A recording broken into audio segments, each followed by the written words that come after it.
TNPSC group 4 எக்ஸாமில் expect பண்ணுற profit and loss questions பார்க்கலாம். ரவி ஒரு டிவியை ரூபாய் 39,216க்கு விற்றதன் மூலம் 4% நட்டம் அப்படின்னா லாஸு. 4% லாபம் ஈட்ட டிவியை எந்த விலைக்கு விற்க வேண்டும்னு கொடுத்துருக்காங்க. அதாவது ஒரு டிவியை வந்து அவர் என்ன பண்ணியிருக்காருன்னா, அவரோட செல்லிங் ப்ரைஸ் எவ்வளோத்துக்கு விற்றுருக்காரு? 39,216 ரூபாய்க்கு விற்றுருக்காரு. அதை வந்து 4% அவருக்கு லாஸ் இருக்குன்னா, நம்ம எப்போவுமே கன்சிடர் பண்ணுறது 100% தான் நம்மளோட அமௌண்ட் எடுத்துக்கணும். லாபமும் நஷ்டமும் அதுலேருந்து, லாபம்னா அதுலேருந்து கூட்டணும், நஷ்டம்னா கழிக்கணும். 4% நஷ்டம் அப்படின்னா 4% கழிச்சோன்னா 96%. அப்போ 96%ஓட விலை தான் எவ்வளோனா 39,216.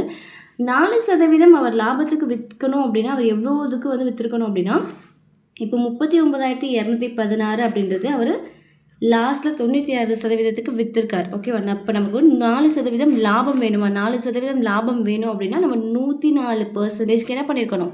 விற்றுருக்கணும். ஸோ இதை டேரெக்டாக கேன்சல் பண்ணோம் அப்படின்னா நமக்கு ஆன்சர் வந்துடும்.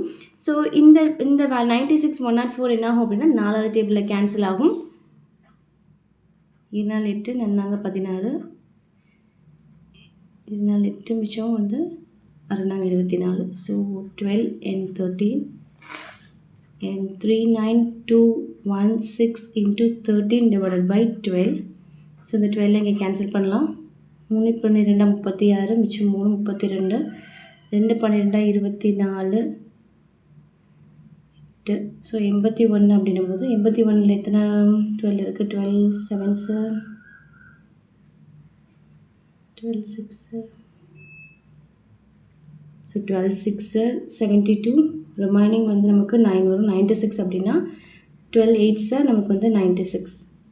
ஸோ 8. அப்போது 3268 into 13 வரும். ஸோ 13ஆல் மல்டிப்ளை பண்ணணும். அந்த 13 10 15 அப்படின்ற மாதிரி இருந்தது அப்படின்னா நீங்கள் என்ன பண்ணிக்கலாம்னா, இப்போ இந்த வேல்யூஸை வந்துட்டு நான் என்ன பண்ணிக்கலாம்னா 10 + 3ன்னு பிரிச்சுக்கலாமா? ஸோ அப்போ வந்து ஃபஸ்ட்டு 10ஆல் மல்டிப்ளை பண்ணும்போது 3286 into 10ஆல் மல்டிப்ளை பண்ணால் அந்த வேல்யூஸோடு என்ன பண்ணிக்கலாம்னா ஒரு 0 ஆட் பண்ணிக்கோங்க. தென் 3268 into 3. 3 24, 6 3 18, 20, மிச்சம் 2 2 6 7 8, 3 9. ஸோ ஆட் பண்ணிங்கன்னா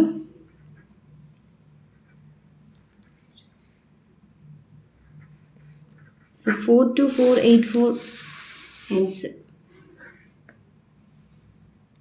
ஒரு கடைக்காரர் ஒரு கட்டுரையை ரூபாய் 3000க்கு வாங்கினார். அவர் அந்த கட்டுரையை 3500க்கு விற்ற லாபத்தின் சதவீதம் என்னன்னு கேட்டிருக்காங்க. ஒரு கட்டுரை என்ன பண்ணியிருக்காரு அப்படின்னா 3000 ரூபாய்க்கு வாங்கியிருக்காரு. அப்போ அவரோட காஸ்ட் ப்ரைஸ் என்ன அப்படின்னா 3000 ரூபாய். அவர் என்ன பண்ணியிருக்காருன்னா 3500க்கு விற்றுருக்காரு. அப்போ செல்லிங் ப்ரைஸ் வந்து 3600 ரூபாய். அப்போ அவரோட லாபத்தோட சதவீதம் எப்படின்னா, எப்போவுமே வந்து செல்லிங் ப்ரைஸ்லேருந்து காஸ்ட் ப்ரைஸை கழிச்சிக்கோங்க. கழிச்சிட்டு காஸ்ட் ப்ரைஸோட வேல்யூ போட்டு பர்சன்டேஜ் எடுத்திங்கன்னா கிடச்சிடும். இப்போ நம்ம வந்து காஸ்ட் ப்ரைஸ் வாங்கினது 3000, விற்றது வந்து 3500. ஸோ இதோட டிஃப்ரென்ஸ் வந்து எவ்வளோ அப்படின்னா 600 ரூபாய். காஸ்ட் ப்ரைஸ் வந்து என்ன பண்ணிக்கணும்? கீழே போட்டுக்கணும். அதை வச்சு தான் நம்ம என்ன பண்ண முடியும்? நமக்கு ப்ராஃபிட் பர்சன்டேஜோ லாஸ் பர்சன்டேஜோ கண்டுபிடிக்க முடியும். 3000 into 100. ஸோ இங்கே 2 0 கேன்சல் ஆகும். 1 0 கேன்சல் ஆகிடும். 20. ஸோ இப்போ ஆன்சர் 20% அப்படின்றது ஆன்சர்.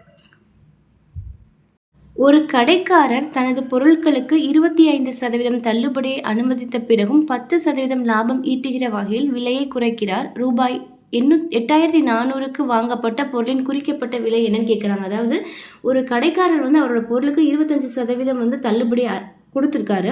அப்படி அவர் கொடுத்தும் அவருக்கு வந்து என்ன கிடைக்குதுன்னா 10% வந்து லாபம் கிடைக்குது.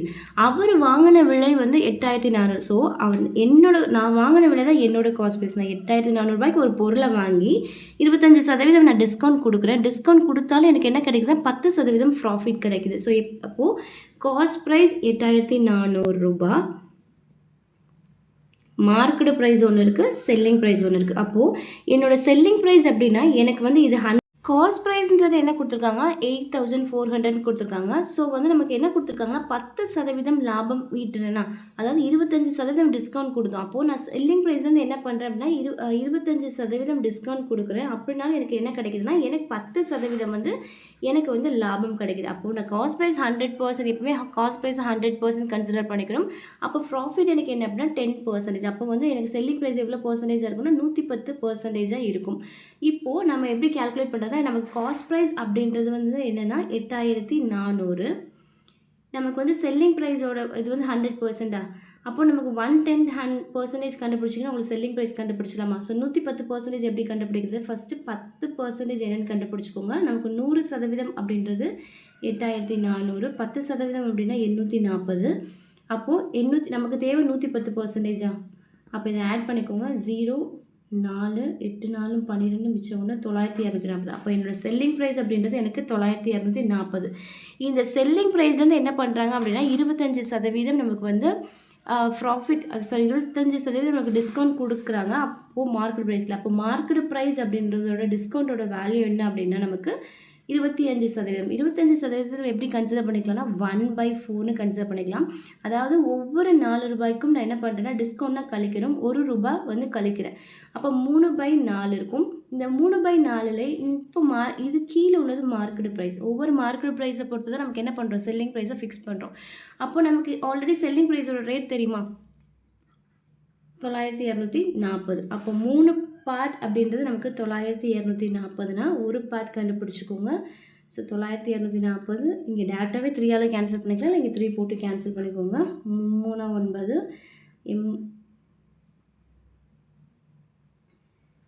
ஸோ 3080 அப்படின்றது நமக்கு ஒரு பார்ட். நமக்கு தேவை மார்க்கெட் ப்ரைஸ் அப்படின்றது 4 பார்ட். ஸோ 3080லேருந்து 4 மல்டிப்ளை பண்ணிட்டீங்க அப்படின்னா ஆன்சர் கிடைச்சிடும். ஸோ 12 to 320 அப்படின்றது ஆன்சர்.